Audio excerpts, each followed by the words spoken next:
We are back. Sam Seder on the Majority Report on the phone. It is always a pleasure to welcome to the program Matt Taibbi, contributing writer for Rolling Stone magazine, author of multiple best-selling books on the campaign trail.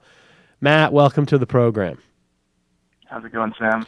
It's going pretty good. Now, Matt, I don't know if you've heard about this 100-foot asteroid that could come as close as 11,000 miles away, which is only 5% of the distance between the Earth and the Moon. Tell me, at this point, having been on the campaign trail, having hung out in New Hampshire, following Republican candidates around, how much do you hope that this thing hits planet Earth? That's interesting. I probably hoped more today than I did yesterday. I guess that's probably a good answer. And I know exactly where I want it to hit too. The Radisson in downtown Manchester. So the Radisson in Manchester, New Hampshire, is where it's where the Radio Row is. It's where all the television networks broadcast from. There seems to be a bar there that looks like sort of a classic New Hampshire hotel bar, which is just full of wood and looks like every other hotel bar, I guess, right. in New England. With a little sporting goods, Red Sox paraphernalia probably on the walls. So yeah, a little bit. The Red Sox Patriots paraphernalia store is actually down the street. Really? So yeah, and they sell really good stuff there. You can get like baby binkies with Pat's logos on them and stuff like that. But the hotel itself is it's a pretty target-rich environment. So for asteroids. All right, so we spoke to you, I guess it was a month or two ago, when you were following around. At one point, you were following around Kasich, and he's been going around.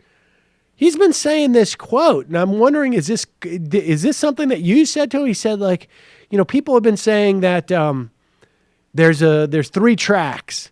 There's the establishment and the sort of the alt-con track, and then there's your track. Weren't you following around Kasich? I mean, what are you doing up there? Who are you following, and who's going to win?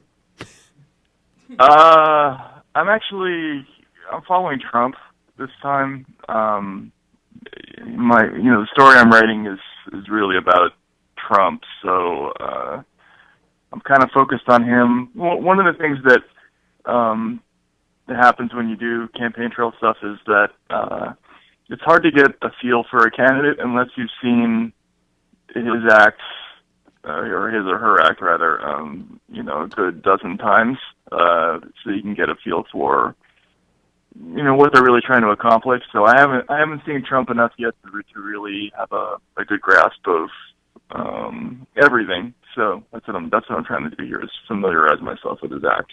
My understanding is that Ted Cruz is a lady pot.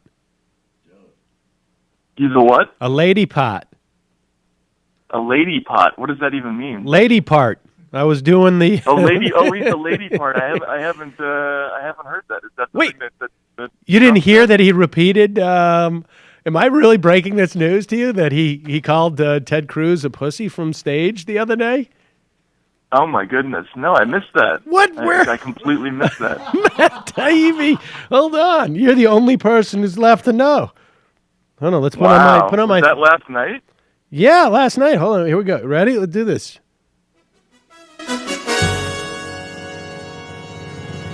This just breaking. Matt Taibbi did not hear that Donald Trump repeated. Somebody from the audience apparently yelled out, Ted Cruz is a pussy. And then, of course, Donald Trump. So I know how this happened. I left last night in the middle of that event, and because it was a snowstorm, and came home and didn't turn the news on. So there you go. Well, guess what? That lady also said that you were one, too, for leaving early because of the snow. Let's listen to Donald Trump. This you can hear this right here. Here's Donald Trump, and he does this in a classic way. You tell me if this is sort of indicative of what you're seeing Trump do. Here he is, playing coy, like, I'm not going to say what you just said. And he, of course, says it. Here it is. This is number one. Mm-hmm. And people are worried about my tone. You heard the other night at debate, they asked Ted Cruz, serious question, well, what do you think of waterboarding? Is it okay? And honestly, I thought he'd say absolutely, and he didn't. He said, well, he's concerned about the answer because some people, she just said a terrible thing. You know what she said? Shout it out because I don't want to. Okay, you're not allowed to say, and I never expect to hear that from you again. She said, I never expect to hear that from you again. She said he's a pussy. That's terrible. Terrible. That's awesome. I can't believe I missed that. I'm gonna go commit seppuku after this interview now. There you go.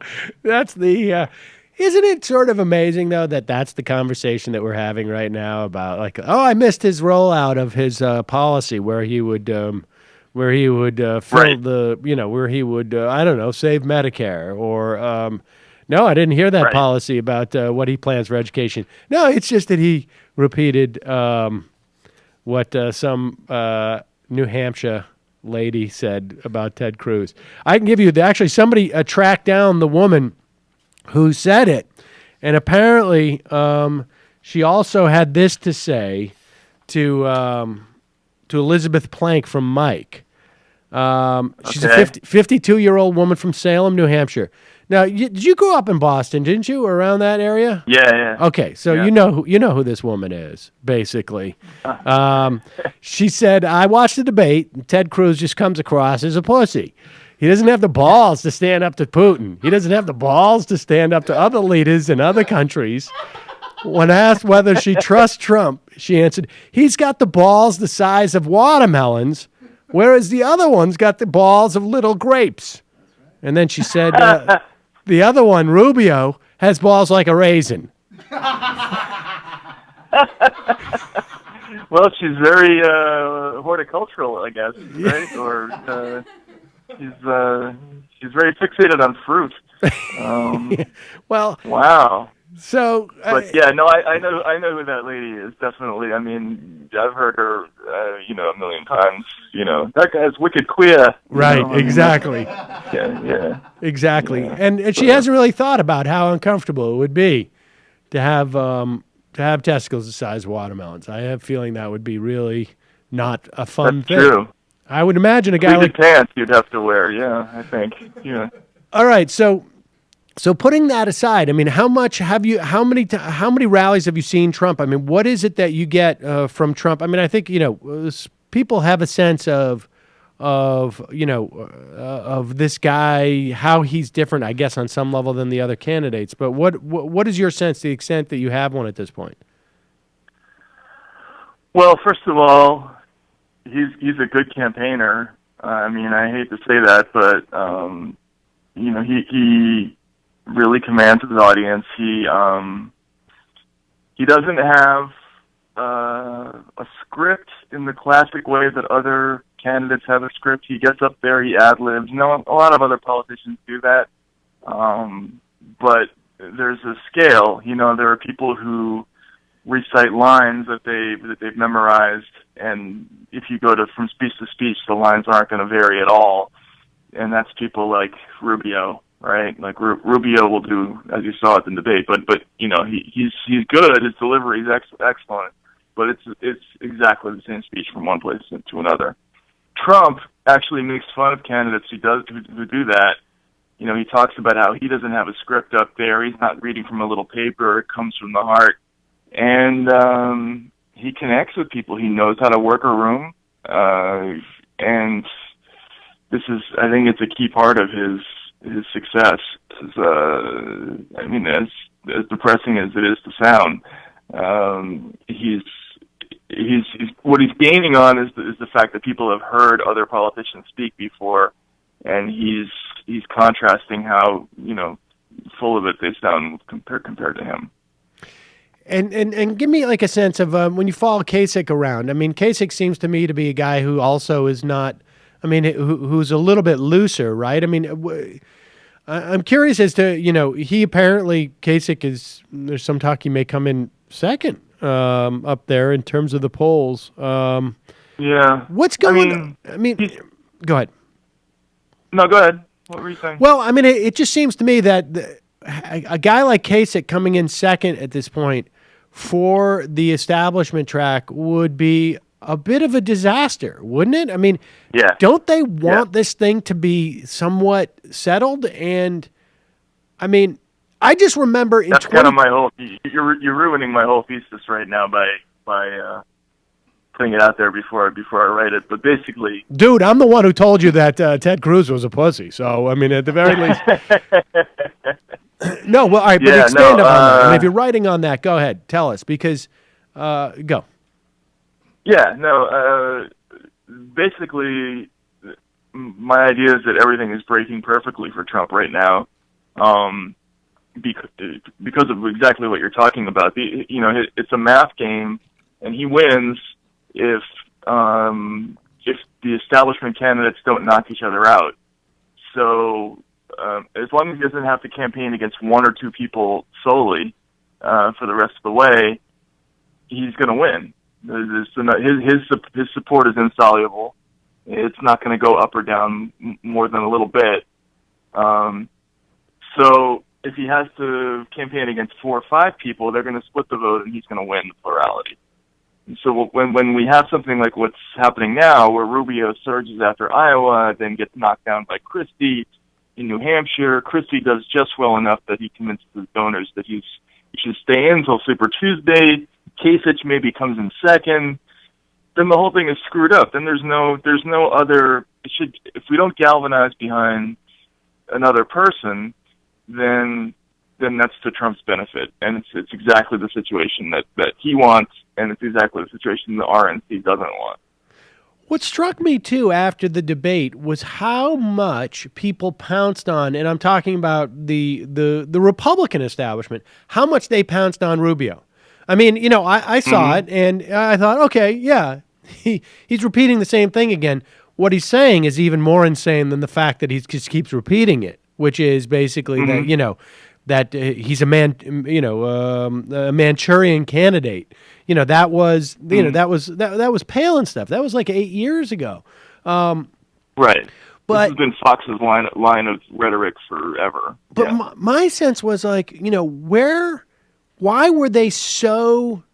Why was the Republican establishment? This came from like every sector, it seems to me, so determined to knock Rubio down. I mean, my sense is that there's other stuff that they're worried about with Rubio, and this was just an opportunity that they seized upon. Because look, like you say, every politician goes around and has their macros that they repeat. He may do it a little bit more than others, but there was a real sense that they wanted to knock him down. I mean, do you get the sense that there's still this idea that like Bush is going to come back or what? I mean, they really just I don't know what they're thinking. I mean, you remember there were news stories about the last election cycle that Mitt Romney was considering choosing Rubio as his running mate, and then they dug up Oppo on him during the vetting process that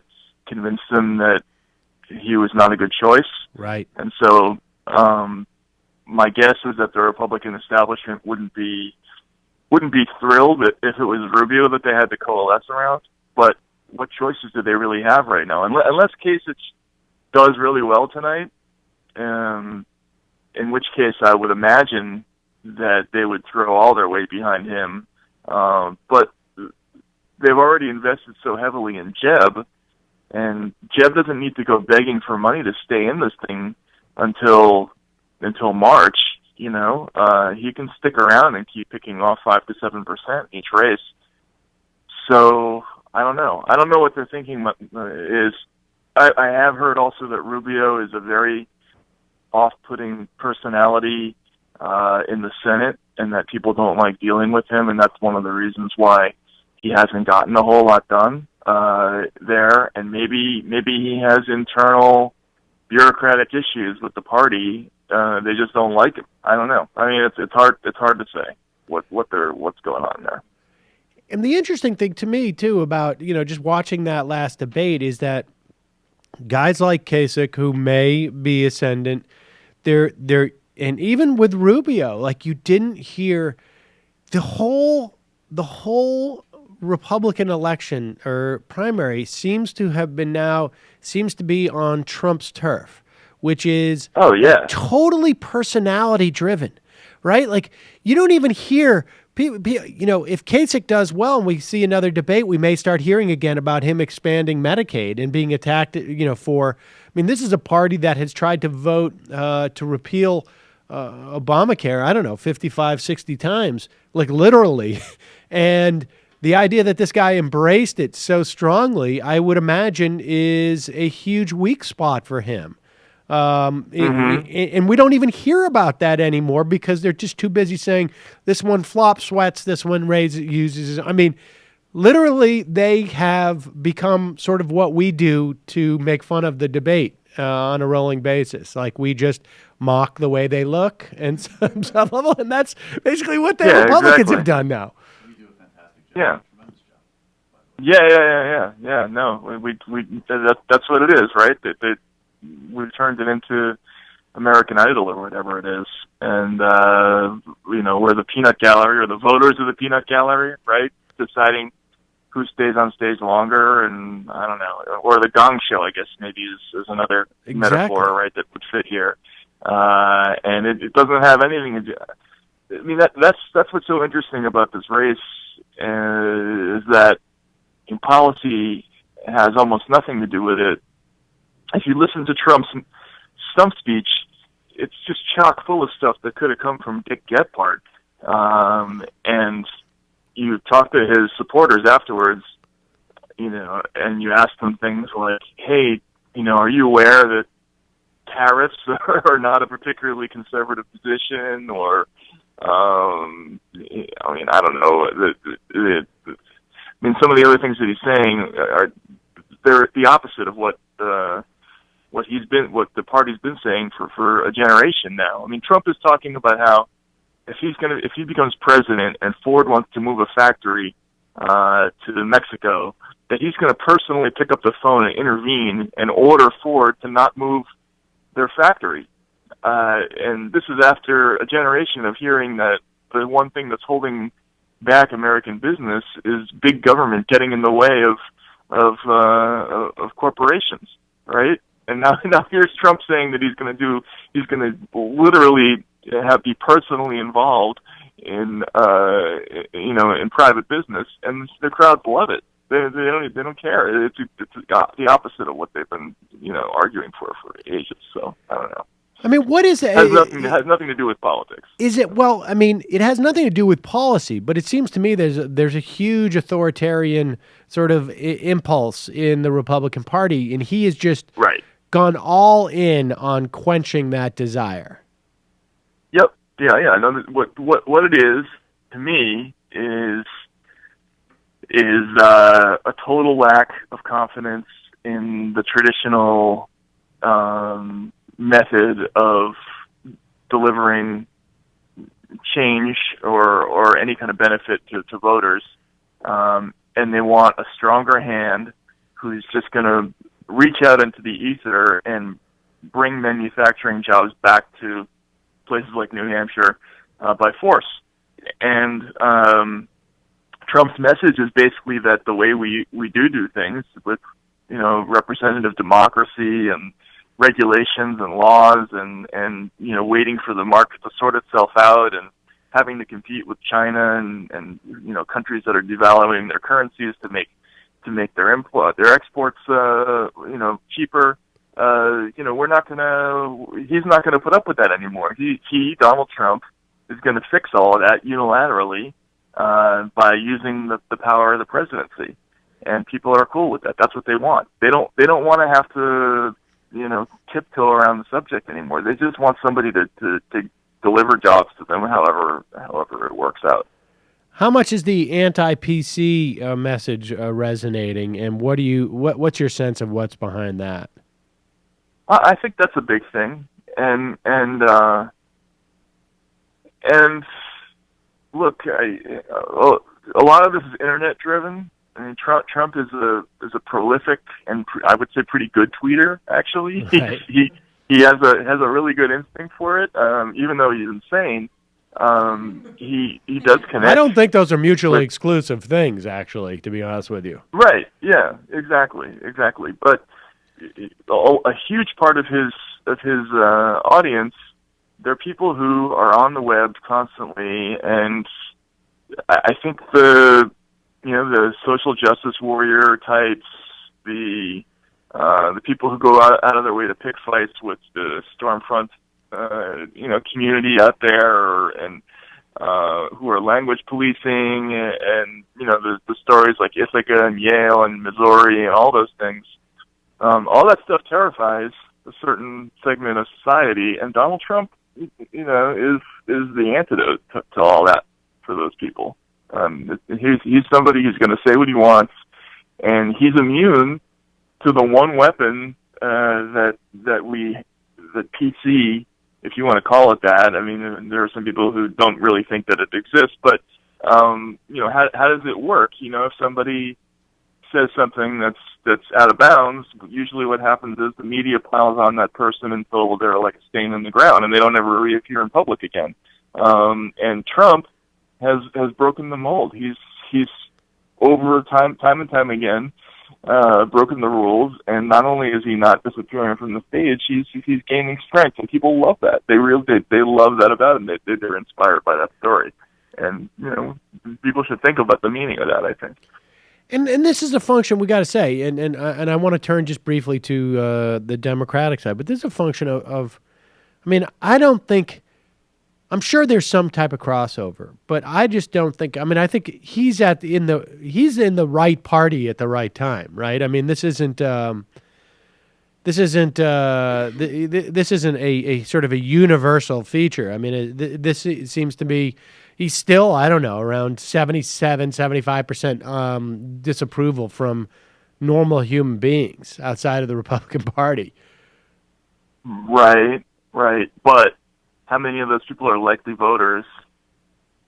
I don't know. So if you figure only half or 48% of people vote, I am increasingly coming around to the idea that he could actually win. So, even though most normal people don't approve of him, he's got a way to win, I think. I really do.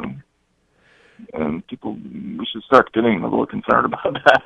Do you get the sense that he has like an operation there? Like the big supposed knock on him in Iowa was that he didn't have a ground game, but it seems to me he still managed to get the highest vote tally of anybody in the history of the Iowa Republican caucus, short of Ted Cruz, and I'm talking historically. Right. I haven't seen a lot of Trump people out there, but as some of his supporters point out, the means by which he gets his votes, other candidates have to pay for right. Those results, and he doesn't. He's on TV 200 times more than any other candidate. Right. But he gets that much more attention everywhere he goes. There are 500 or 600 accredited journalists following him around. So, it's not like he's having trouble reaching people. His message is in everybody's living rooms, 3 hours a day. Somebody has to break out like what his earned media, what that dollar value would be. I mean, because I think if you actually broke that out, he's spent probably more than anybody else on the campaign. Except for it's just been it's probably in the history of politics. I think right. It would be, yeah. Mm-hmm. All right, so let's just talk briefly about what's going on the Democratic side. I don't know how much you're paying attention to that. I mean, people can go back and read your big piece on Bernie Sanders, but and I don't know if you caught the news about Timothy Geithner getting that big loan to help build. I did, yeah. Well, I mean, to me, there's a sort of. That story about Tim Geithner is really what the issue is with Hillary Clinton in her speeches. It doesn't matter to me what she said there, and I don't think that she's like, I'm going to now be very pro Wall Street now that I've gotten this speaking engagement. It just seems to me that in the same way that Tim Geithner gets that loan when you and I obviously never could, she gets those speaking fees because she's part of that tribe in some way. Right. Yeah. Yeah. And these people aren't stupid. They know that's what they're buying. That's why they spend tons and tons of money on politicians. And I also think that there's also an element of the more time you spend with people of that ilk, you come around to their point of view about things. And you have to remember that Hillary and her husband, they were the first people to bring Bob Rubin into the White House, and so they have this long history with Goldman Sachs and that crew that goes back to the early '90s, and they're inclined to see things from their point of view, and from what I hear about what the speeches that she gave to Goldman Sachs, she was essentially addressing their number one concern, which is that they didn't feel that it was appropriate that they should be solely blamed for what happened, and she was apparently saying something along the lines of, it takes a village to create a financial crisis, and we're all going to pull through this together, and I'm not going to point the finger at you, and she hasn't. If you listen to her speeches, she's gone out of her way to talk about things like shadow banking and non-bank institutions like AIG. She's pointed the finger away from the big commercial and investment banks, and that's exactly what they want. So they're already getting the performance that they want from somebody like Hillary. So yeah, and I think that's the issue with the speaking fees is it's not so much that they're going to directly buy influence. It's more that you get a kind of simpatico over time just by the closeness and the intimacy of spending time with those people. It seems to me it's indicative of just who she is that they would just have her in there to give them. Why not, right? I mean, throw some friends can you some imagine money. Bernie Sanders getting paid $675,000 to speak to Goldman Sachs? I can't even imagine. Honestly, I can't even imagine them inviting him to speak for $5,000. Like, I just don't think that they are interested in hearing what he has to say. So it's not even like the dollar thing. It's like they're inviting people who are in some way, like you say, simpatico. Like, we're not, maybe we'll go out of our element and we'll invite, who's that guy, that motivational speaker, the guy, Timothy Robbins or whatever his name is. Or, right. Tony Robbins. Tony Roberts. Tony Robbins. Yeah, whatever. I mean, we'll have him in there. But outside of that, it's like if we're going to have a political figure, we're going to have somebody in that we like. And that is going to have some heft, but is not going to come in and basically say, like, you guys are bad people. Your business is sucking like a parasite off of... I have a feeling Bernie would go in there and just, they crap on them a little bit. Right. And yeah, they're not even interested in hearing what the other side of the argument is. So that's significant. And Hillary, that answer she gave, that's what they were offering. That's a bad answer. That's gonna stick with her. And frankly, this is part of my concern with the Trump phenomenon. It's all tied in with this. Is that if you listen even to the other Republican candidates now, they're already starting to pivot and use rhetoric that's targeting big business and the corporations. Where they used to talk about big government all the time and redistributing wealth to people who are on welfare. Now, I heard Ted Cruz yesterday talking about we're redistributing wealth to the corporations, and he got this big applause line at a rally. Well, if you have Donald Trump in the race against Hillary Clinton, he's going to be able to stand up there and tell people that Hillary Clinton is the creature of big corporations now, and that she's part of this other kind of establishment. I mean, the whole theme of this race is being anti-establishment, anti-media, anti-beltway, anti-everything. And she's not an outsider; she's an insider. That's why she's going to be vulnerable. I worry about that. mean, do you think put this campaign in the trajectory of like literally like the past like 3 or 4 that we've had?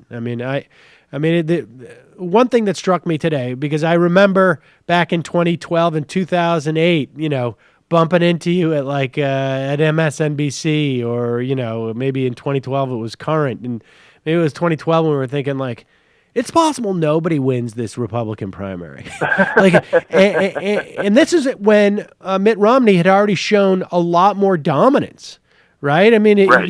he won New Hampshire, and then he got sort of tripped up, I think, in a large part because of birth control, and then by Newt Gingrich with Bain Capital. But there was never this level of sort of lack of clarity in 2012.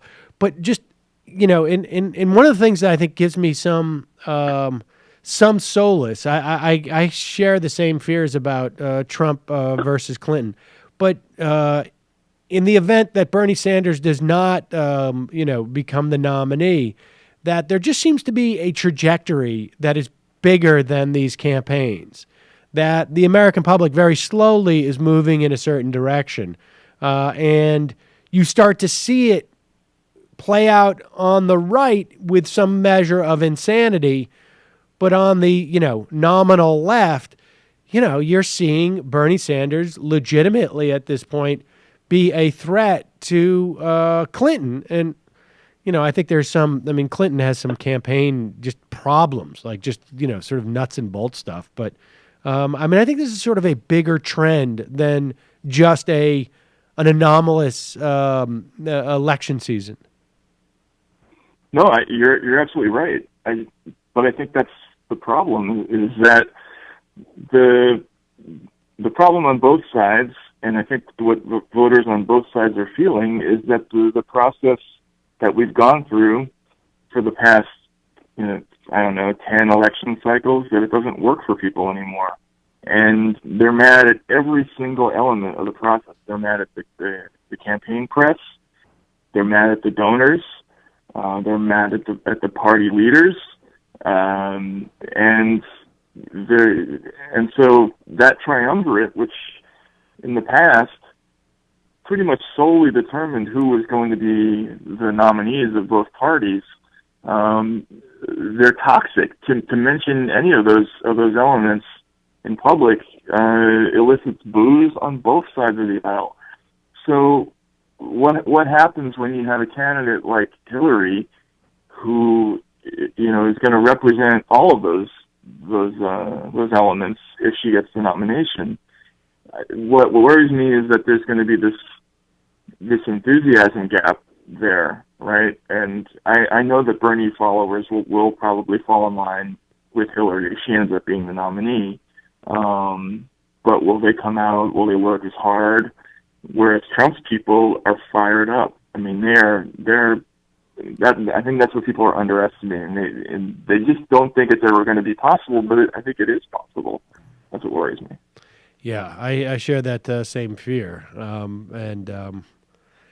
I'm sorry, just to piggyback on that just for a second, just to compare this to previous campaigns, it's such a this is different from previous campaigns significantly, because in previous campaigns, every time the voters have tried to say, we're not going to go along with what the party wants us to do, with what the media wants us to do, with what the donors want us to do, like with Howard Dean or whatever. Eventually, those other candidates got ground down and they got kicked to the side, and we got the establishment candidate in the end. That's just not going to happen this time. It's just every attempt to do that has failed miserably, especially on the Republican side. Well, part of it, it's a real revolt. Part of it on the Republican side is, there was this whole buildup, and we heard the same thing in 2012, that this is a really deep bench. They have some really, honestly, we heard this more this time than we did even in 2012. And this bench is not deep. It is not deep. Right. I mean, Kasich, I think, would have been a very tough, and even if he wins, it comes in second in New Hampshire. I just think that he has the embrace of Obamacare is it doesn't. Nobody sort of understands. I don't think any of the people who would be mad about it would understand it because they've already sort of embraced Trump's universal health care. They don't mind about that. But the fact that Kasich just expanded Medicaid, I just think that's an apostasy, and there's just no way. That's just like it's just a whistle. It's it's like hitting a hammer on somebody's knee. They're just gonna kick him out of there. And then aside from that, you have some really, really bad candidates.